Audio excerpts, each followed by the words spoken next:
What's going on, guys? Club Dub Podcast presented by SportsMockery.com. Thank you guys all for tuning in. What a game last night. The Bears lost, but I've never been more excited about a loss. This was a tough one, a lot to get into. But again, we appreciate you all hopping on. We haven't had a show in a while. I've been pretty busy and under the weather, so I appreciate these guys hanging in. I'm feeling better now. And guys, what's been going on? It's been a minute since we've talked. Quite the game last night. Kind of want to hear your take. What's been happening? It was absolutely a fun game to watch, for all its flaws.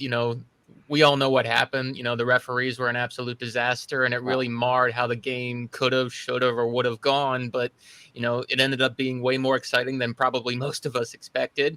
It was back and forth. Bears looked like they could have pulled it out. Unfortunately, some bad breaks went their way, and they weren't able to pull it out. But also, you never like to believe in moral victories, but because of what this game sort of represented in the long-term view, you could call it that. Oh, 100%.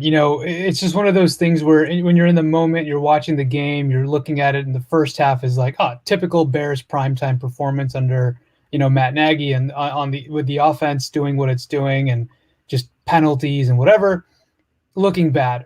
That seemed normal. And then the second half happens, and wow, just the disappointment of that game. It's just, it's compartmentalizing how devastating that loss is, not just for this season and the future of the team and everything, but even for Justin Fields, right? I mean, you do what you do in a coming out party on Monday Night Football on the road, Heinz Field, legendary place and historic team, and you do what you do, and you don't win the game. Just brutal. The story becomes about something else entirely, and that part's unfortunate. They have to stew on this for 2 weeks now in the bye week, and they're 3-6. So that part's rough for the team. But I mean, yeah, you watch that game and you feel a lot better about Fields, about the team in general, and forget about Fields in general. Just several of the players who will constitute the core moving forward. You are feeling better about it, and that part was nice to see. Best offensive output of the year for the Bears yesterday. 27 points is a season high through 9 games for them, as sad as that is. And offensive output over 400 yards of total offense in the game. So really, really good and promising stuff there. Again, most of that coming in the second half. The first half, absolutely abysmal. And none of it was garbage time. It was all while the game was so competitive, which is clutch. Yeah, we'll talk about that final drive. That was important, more so than the fact that it was not a game-winning drive. It was close. The defense was down 3 of their top players and couldn't make a stand at the end, which sucks because I think they would have been able to a couple officiating blunders there for sure. We'll get into all that, but I want to talk. This loss was a win to me. I know that it sucks to lose. There's only 17 games, and we all want to see the Bears in the playoffs, right? But guess what? They're just not good enough. They don't have enough talent on both sides of the ball. They're not healthy enough, and they don't have the coaching to be in the postseason this year. With the schedule, we knew that it was going to be tough. These last 2 games have been winnable. They haven't won because they're just not there yet. Jimmy Garoppolo beat them and put up over 300 yards of offense. That can't happen to a good defense. Jimmy Garoppolo is one of the lowest-rated quarterbacks on Pro Football Focus this season. That can't happen. Justin Fields this week, number 1 ranked quarterback on Pro Football Focus. That's why this loss was a win. He showed on the national stage that he has what it takes. His air yards per attempt. I've never seen that. You guys have been Bears fans longer than me. This is crazy. We've never seen a quarterback throw down the field as much as he did. Just insane, right? That was one of the things that was most exciting about this wasn't a screen pass that went 89 yards for a touchdown like Garoppolo to Deebo Samuel last week, right? This was down the field, down the middle of the field, down the sideline, just fade routes, whatever you want to call it. They were attacking. They were aggressive. Fields was relentless. The play design was good. The play calling was good. The adjustments in the second half I thought were good. But they tried, and this is a tough defense. T.J. Watt, Case, Hayward. You have just the reigning defensive player of the year. Yeah, Minka Fitzpatrick, who's a very good free safety. I mean, I'm honestly at a loss for words at how impressive that performance was, especially in the second half. And it was encouraging for sure. And nice to see Cole Kmet get open. Darnell Mooney, David Montgomery, welcome back. He ran hard, had some clutch first downs that he picked up. Larry Borom, I mean, hats off to going against TJ Watt. Before that, Nick Bosa, and really holding his own. It's fun. I mean, it's honestly fun to watch. In the second half, Justin Fields threw for 228 yards. I've never seen that from a Bears quarterback in any half period, let alone in the second half on the road in prime time against a good team, a really good defense, a well-coached defense. And, he was attacking. And you mentioned the throws to A-Rob, Darnell Mooney, but probably the most impressive one was the one to Jimmy Graham, where it's a blitz. He's getting hit, and he still fits it in between two defenders to Graham. It was an absolute money throw that very few quarterbacks in the league in general can make, and he managed to do that in that situation in the fourth quarter. It was so impressive, and just goes to show you how quickly he's progressing, because probably 3 or 4 weeks ago, no way he makes that throw, because he wasn't really attacking the middle of the field early on, but he's so much more confident now. You can see it in his demeanor, and it's really starting to come out. Each passing week, he's throwing with more confidence. He's operating with more confidence, and it's showing in his production, and he's only going to get better as the Bears hopefully get more help around him. He looks so confident from the pocket. Go ahead, Drew. He does, and I think Eric and I both pointed this out in our post-game threads, is they blitzed a lot, because so far that's been the answer to stopping Justin Fields, and it's worked. But yesterday it didn't. I mean, he had answers ready. Credit to the Bears, they actually had plays also dialed up to beat blitzes. In some cases, the Steelers did a good job of taking it away. In fact, the third down before the Bears returned that fumble on the punt return for a touchdown, they showed on the replay where Cole Kmet was going to run a slant from the slot, or from his tight end spot, I should say, and Minkah Fitzpatrick dropped down to play robber on that slant. And Fields saw it, recognized it, and decided to eat the sack, which was, I mean, obviously tough in that situation, but it was the right move because there was nothing else open. That was the beater there, and they didn't do it. But everything else, he had answers. He kept his eyes down the field. He took off when he needed to, not every time just because, I see first sign of trouble and I'm leaving. No, none of that. It was very well structured. Just he looked confident and was making the right decisions. And look, this is exponential growth over the last, I guess, 6 weeks it is, right? You go back to Cleveland, obviously that was a disaster. The Detroit game was better. Oakland game or Vegas game was better. A little bit of struggle for sure in Tampa, and maybe a little bit against the Packers as well. But the last 2 weeks have been a different quarterback entirely. No question. And he's been doing it in different ways. He did it mostly with his arm in this one against Pittsburgh, whereas against San Francisco, he mostly did it with his legs. And that goes to show you how dangerous he can actually be, because from week to week, he can beat you in different ways. It's one of the reasons the Bears fell in love with him so much, because he's a genuine dual threat. He's not a primary run guy or a primary pass guy. He can do both really well. And that gives you hope for just how good he can be moving forward. We've seen these glimpses dating back to a couple of weeks. The avoiding the sack with the spin move and throwing the ball downfield ended up being an incompletion to Kmet. But we've seen that. We've seen the avoid the sack. Now we're starting, like what I saw mainly, aside from all the obvious great throws down the field. By the way, before I get to that, 15.7 air yards per attempt. For those of you that don't know what that means, that's the amount of per throw that he had.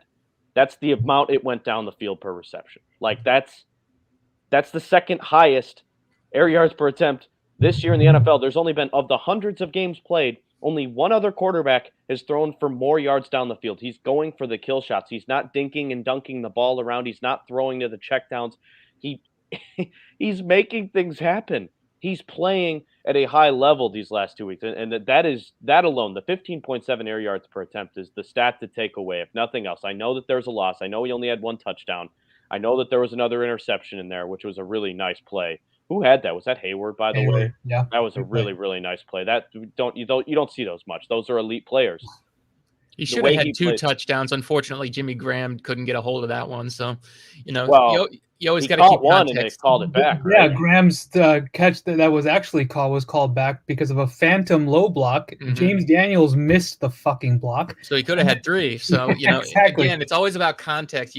People got to stop looking at the box score just by itself. Watch the game and see if he really was that bad or if he wasn't getting enough help. And this has been a consistent theme with him for the past couple of weeks. His numbers should be better, but for one reason or another, he's not getting quite the help he should be. The There near was one other game-winning play drive. early in the game. I apologize. Just one more thing regarding Fields and his pocket presence and things that he has done better. Early in the game, when the Bears were committing penalties galore, there was a throw down the left sideline to Allen Robinson for 16 yards that was called back for illegal shift or something like that happened. Was that the one out of the timeout? May have been, and it was on a third down, I think, and it pushed them back further. And they were in the shadow of their own goal line again, and one of those things where it set them back, and they weren't able to overcome that stuff early in the game. But an example of where he's going against that crowd noise, and it's early in the game, and he's probably dealing with some of those pregame jitters, and he made the conversion to Allen Robinson, of course, and it didn't count. But again, that was a 16-yard gain. That throw to Graham in the end. That was Cody Whitehair, a legal man downfield. I think that was. Thank you. That was that call. Yeah, I remember that very. Again, that you can't little things that weren't his fault. That were we've seen a few of these now from Whitehair too. A couple of legal man downfield. I don't know if you want to chalk that up to Castillo, but let's not get caught up in the fact that Fields played great and this was a win, but the Bears played like shit yesterday. Okay, if we're putting it bluntly, I mean the penalties certainly.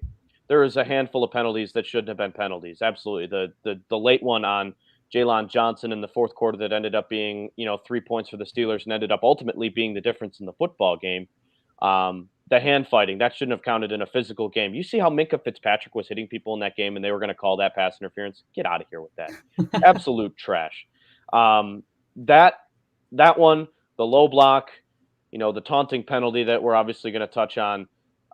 Those you can chalk those up, but let's be honest. Lining up in the neutral zone, a legal shift out of a timeout in the first quarter. I mean, even if you cut their penalties in half, 6 is still too many. So you can say that the refs gave them some bad ones, which they did, but still they were clearly sloppy most of the night. So they only have themselves to blame because they had every opportunity to win that ball game and they didn't. If they had made fewer mistakes, they probably would have won the game. So yeah, you can blame the refs for a lot of it, but you also have to shoulder a lot of the blame yourself because you didn't play well enough. Let's take a look at Justin Fields' performance. A couple of those throws that we're going to see in this game-winning drive, 75 yards in just over a minute, just elite stuff, man. I mean, the throws just accurate, on the money, darts, running around. He had it all, and we're going to watch him right here. I just want to quickly these throws. This is his total complex game. I mean, there's the throw right there to Jimmy Graham, his best throw of the night, and he had a lot of them. This is.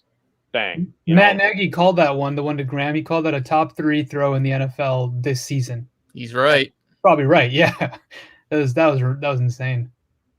I mean, just throwing on the run that accurately. You guys have any idea? We're gonna watch this one more time. Any idea how hard it is to make these throws? These are all elite throws. It's just so insane. Yeah. That is just remarkable. And look, he had, I think, 2 or 3 throws going to his left in this game that were right on the money down the field.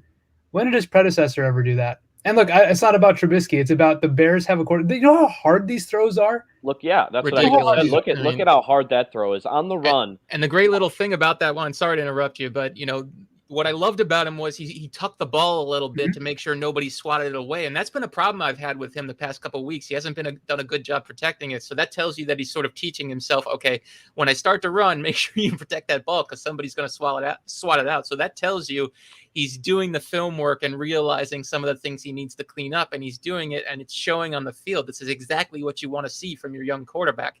And another point was that Allen Robinson throw was an adjustment too, because he looked over to A-Rob, saw something in the defense.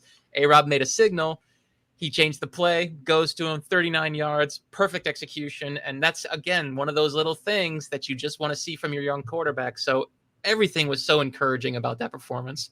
So what you're saying is Justin Fields is developing under Matt Nagy. Oh, here we go. Look. What I'm going to say. Let's not. Yeah, I don't know. That was a point that I want to get to. But is it really? But is it really Matt Nagy, or is it Justin Fields just kind of doing, this is my own thing? This is, I feel like he's got other people in his ear. I feel like he's got guys at Ohio State in his John ear. DeFilippo. I knew you were going to mention his name. Yeah, John DeFilippo is the quarterback's coach, right? I mean, he's obviously has a big voice for Justin Fields. And look,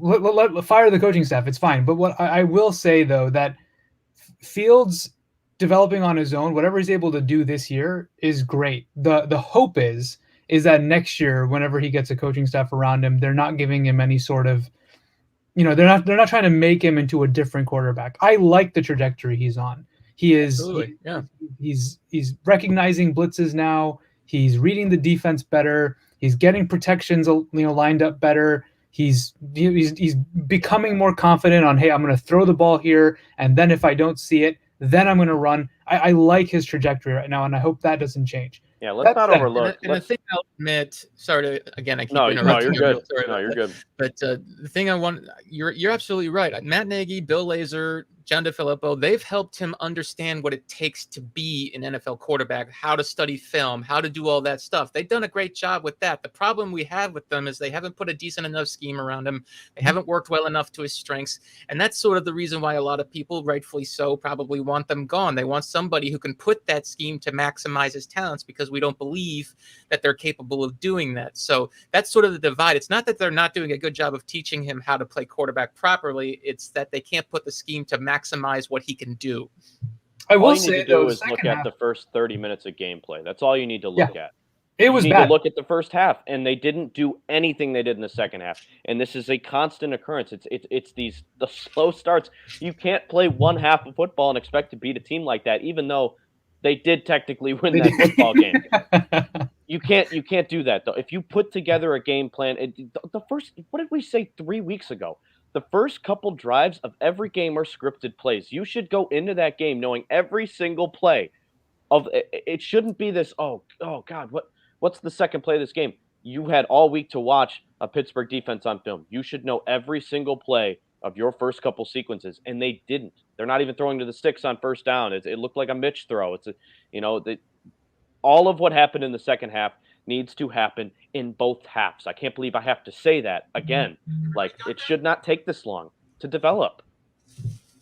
I agree, and there were first of all, agreed with what you said. I will give them props that they that they did make the adjustments in the second half. That part was good. What I was most impressed with, and I covered this a little bit in our group chat earlier today, is the quick strike offense.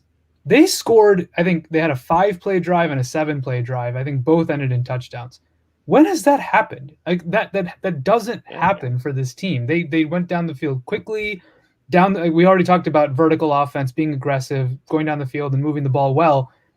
Quick strikes. I mean, they didn't need to go. Well, I honestly love a 12-play, 15-play, 8-minute drive to score a touchdown. Those are fun for sure. But they needed to score quickly yesterday. They were down 2 scores. They had to make up after they scored a field goal to cut it to 14-6. That was a drive of its own. That should have been a touchdown, but it didn't end up, and we already know why. Then Pittsburgh goes down and scores a touchdown, and is 20-6, and then they had to score 2 more touchdowns. So they scored quickly, and that hasn't happened. That was nice to see, and that was another point of growth. And again, I can't stress this enough. That's a tough defense, a very tough defense, and they have stars at every level. For sure, exactly. They have the defensive player of the year who had no pressures all night. Yes, he had a couple sacks where he went on block, but no pressures from Larry Borom when he was on him that night. That's incredible. That's growth. Insane. You're right. Comments are rolling in here. Really appreciated all that. We again, Club Dub Podcast, presented to you guys by sportsmockery.com. Go check out. We got a lot of post-game stuff in there. This is an exciting Monday night game for the Bears, something we haven't been able to say in a very long time. And also, fun fact about this Steelers team. You know they're 215-0-2, I want to say, when leading by 2 scores going into the fourth quarter at Heinz Field in the Wow. history of their franchise, and the Pretty Bears crazy. almost won that game despite a couple of bad calls. Wow. With a Isn't rookie. that insane? We got a guy. We got a guy. Justin Fields is a guy. He knows how to play football. This is new to us, but we should enjoy every second of it. Comments rolling in. Chris, he throws a better looking ball than any looking Bear. Yeah, there's no wobble in his throws. They're all darts. Good spirals. They're all just darts. Fields is going to be fun to watch. Damn right, he's been fun the last 2 weeks. Claudius with a couple really nice, couple really good comments right away. Fields and Mooney with the great chemistry. Yeah, we heard about this, and we've been hearing about this last couple of weeks. And if you follow Fields on Instagram like I do, or Mooney on Instagram, and some of their trainers, these guys work out together. They do fun home workouts together. They're friends off the field. These guys, this is a duo that we're going to want to watch moving forward. Charles, love the confidence. Hot take, Justin Fields will be the best QB from the 2021 draft. Trevor Lawrence might have something to say about that, but he's the only one I'm looking at that can shadow what Justin's doing right now. The Justin's ceiling is just, it's high, man. And we saw glimpses of it last night. Just super exciting. You're not seeing Mac Jones make these throws. Trey Lance isn't even playing yet. We'll see. No one's making these throws. There's not a lot of quarterbacks in the league making these throws right now. Justin Fields has the highest ceiling of any quarterback from that draft. I'll give you that. I don't know if he's going to be better than Lawrence, but right now, Mac Jones isn't even sniffing what Fields has been able to do these last couple weeks. He's been good. No rookie's had a game like Fields had yesterday. No, not even close. Not even close. I shudder to think what would have happened had New England landed Justin Fields, because who knows what he'd be doing right now under that coaching staff. So yeah, I had a pretty heated debate over the weekend with my friend who's a Patriots fan, and I told him I like Mac Jones. I don't think he's bad at all. I think Mac Jones is good, but he doesn't have nearly the ceiling Justin has, and that was so evident last night, and I think we really saw that. Bears get hosed by bad officiating. I want to get into this before I have to take off. I'm heading out to the United Center tonight. I'm going to go watch Blackhawks Penguins. Puck drops in about 45 minutes. Lucky I live close. But I want to get into this bad officiating because it was pathetic last night. I mean, we heard from Shannon Sharp on Twitter. We heard from Boomer Esiason today on The Score and on CBS today. Brian Greasy, Stephen A. Smith, who's a Steelers fan. This officiating crew needs to be suspended. Yeah. No ifs, ands, or buts about it. Look, I covered this again in my post-game thread. If the listeners haven't seen it, please go check it out. Same with Eric's. Love those post-game threads all the time, by the way, man. Look, I am firmly a believer that you never put the outcome of a game in the hands of the officials. Take care of your business. 100% agreed. And what Eric said earlier, they made a lot of mistakes on their own that contributed to them losing. I agree. Mm-hmm. But when you have, I think, 4 calls in that game that actively screwed the Bears out of points. Or handed the Steelers points. Yeah, or gave the Steelers points. You talk about the low block that didn't happen that cost 4 points because they removed a touchdown. And it was in the tight end box, too. And it was in the tight end box. You have the pass interference on Jalen Johnson that wasn't a pass interference, and that led to a field goal. You had the taunting penalty that led to a field goal. And there was one other, I'm trying to remember what it was, but even if you, there was one other penalty, I won't remember it off the top of my head, but that right there is 10 points. 10 points on the road in primetime against a team that doesn't need help. And they lost by 2, right? And they were screwed out of 10 points. Mm-hmm. Yeah, let's hear from Cassius Marsh on this, because this is, he talked about it. If you guys go back and watch the play, which we can grab for you, the ref hip checked him on the way to the bench. I think it's pretty clear to everybody who saw it that I wasn't taunting. And, I've been doing the celebration my whole career, and, it's just sad to see stuff like that happen in a close game like that. It's just rough, man. I don't want to say too much because y'all know how it is, but the one thing that I will say is, on my way to the sideline, I got hip checked by the ref, and it's pretty clear. If I were to do that to a ref or even touch the ref, we get kicked out of the game and possibly suspended and fined. So I just think that was incredibly inappropriate, and that's all I'll say about that.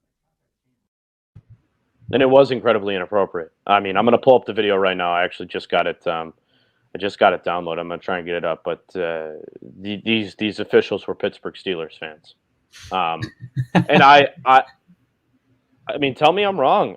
These calls were like, we have not.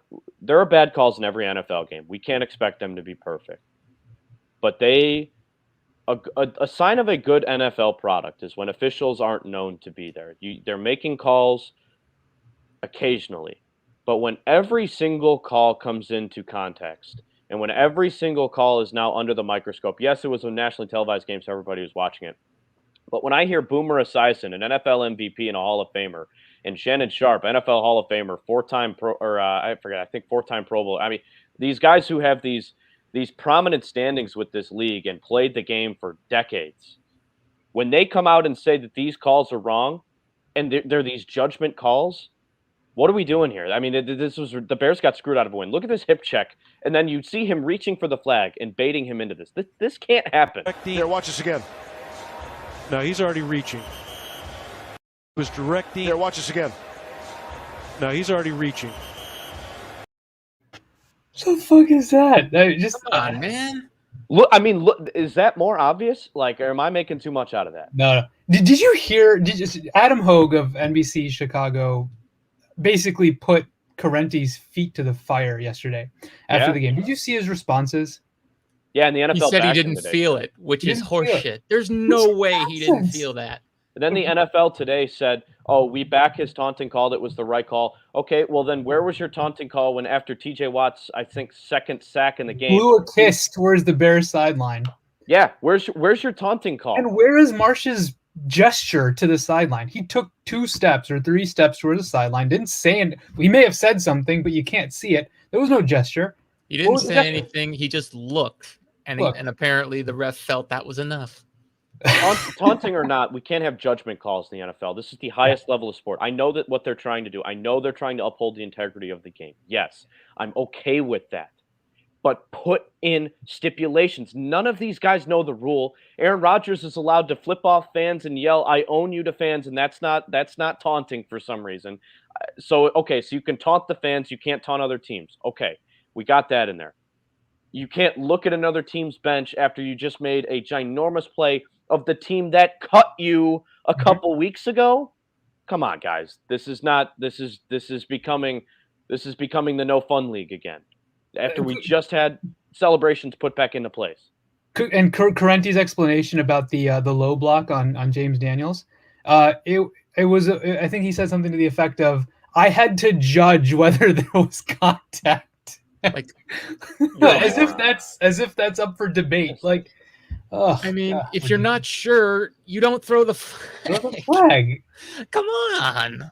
I get the argument these guys are graded after every game, and they are potentially given playoff assignments and all that. I get it, but come on, there has to be penalties for making calls that are so subjective and so influential on a game's outcome, because those actually actively decided the game, and that flips the season. The Bears are 4-5 going into the bye. They're alive. They're 3-6. They're fucked. They're fucked. So looking at it in a macro sense now. If we're looking big picture, and we want to, is this still a potential playoff team? No. Yes, but they can only lose one more game. Pretty much. You have the Ravens and Cardinals coming up. If you look at it in a vacuum and you think that you can make the playoffs, the NFC is clearly the tougher conference this year. You can't lose 8 games to make the playoffs.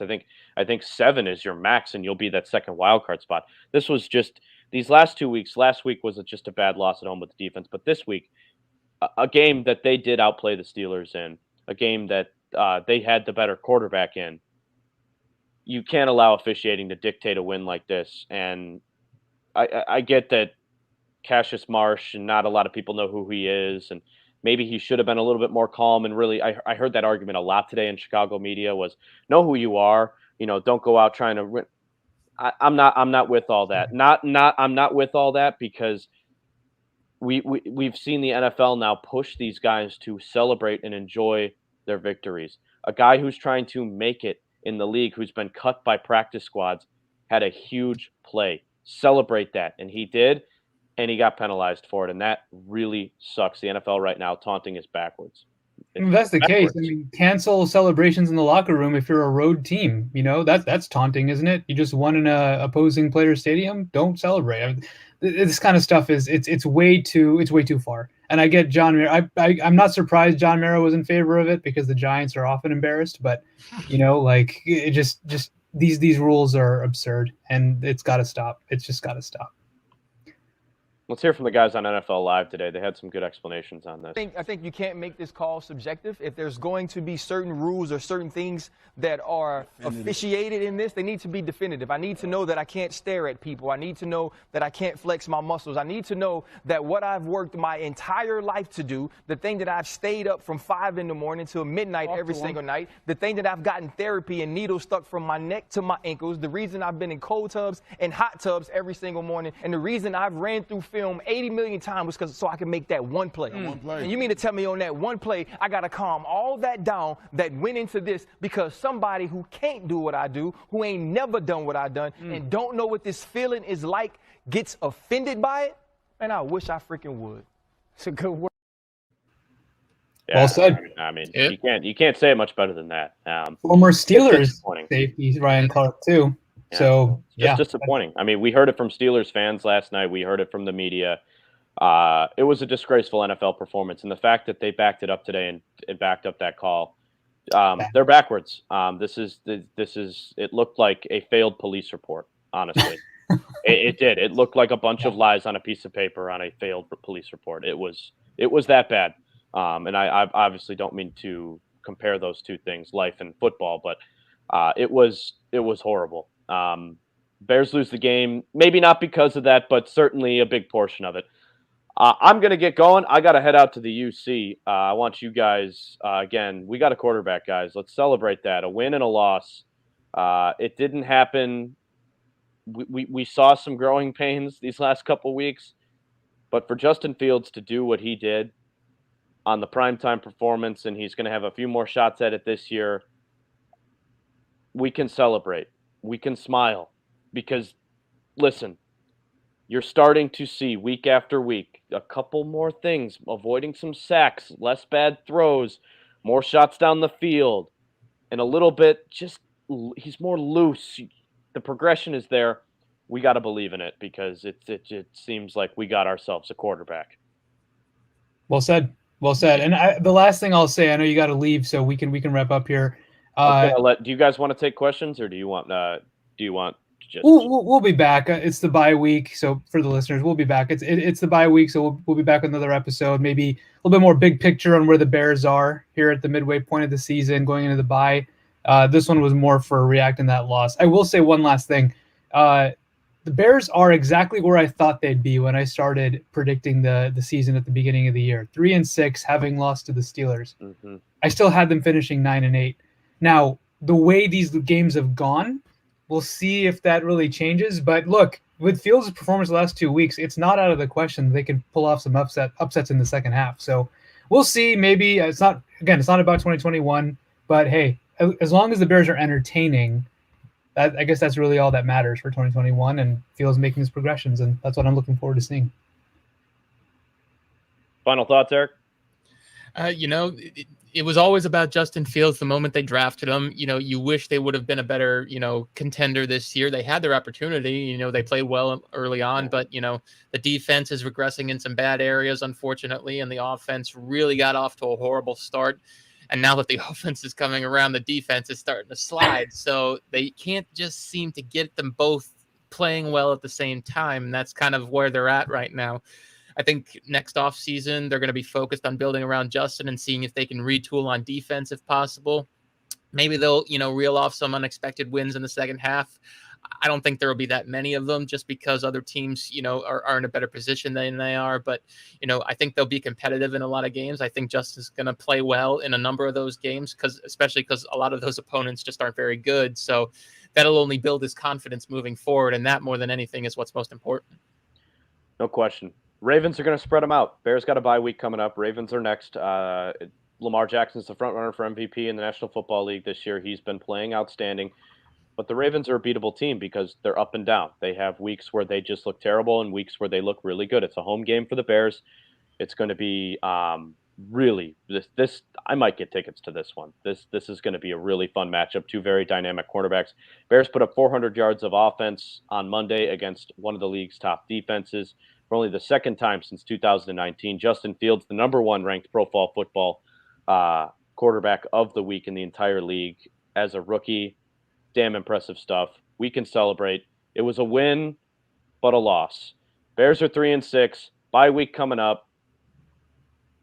We'll see where we go from here. I really don't. I don't have a whole lot else to say other than let's take this bye week to get Khalil Mack healthy.